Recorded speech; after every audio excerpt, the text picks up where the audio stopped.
பனித்துளிகள் June 6, 2025. கொடுக்கப்பட்ட தலைப்பு என்னை அனுப்பும். கொடுக்கப்பட்ட வசனம் ஏசாயா 6:8.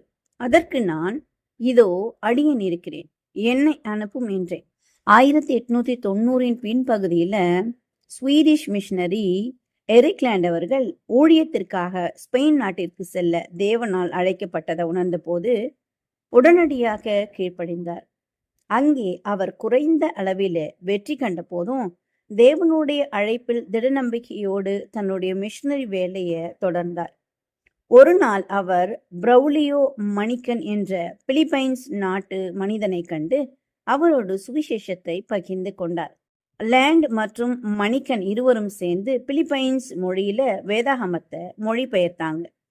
பிறகு முதல் பேப்டிஸ்ட் மிஷன் தளத்தை பிலிப்பைன்ஸ் நாட்டில் ஆரம்பித்தனர். தீர்க்கதரிசியான ஏசாவை போல லேண்டும் தேவனுடைய அழைப்பிற்கு உடனடியாக கீழ்ப்படிந்ததுனால அநேகர் இயேசுவிடம் திரும்பினார். ஏசாயா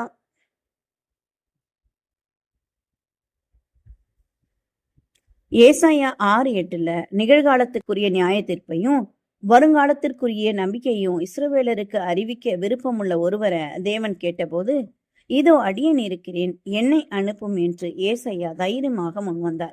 அவர் தான் அசுத்த உதடுள்ள மனிதன் என்று தேவனுக்கு முன்னதாக ஒப்புக்கொண்டதால ஏசாயா தன்னை தகுதி உள்ளவராக நினைக்கவில்லை. ஆனா ஏசாயா தேவனுடைய பரிசுத்தத்தை கண்டு தன்னுடைய சொந்த பாவத்தை உணர்ந்து தேவனுடைய சுத்திகரிப்பை பெற்றுக்கொண்டதாலும் அவர் தேவனுடைய அழைப்பிற்கு மனதார கீழ்ப்படிந்தார்.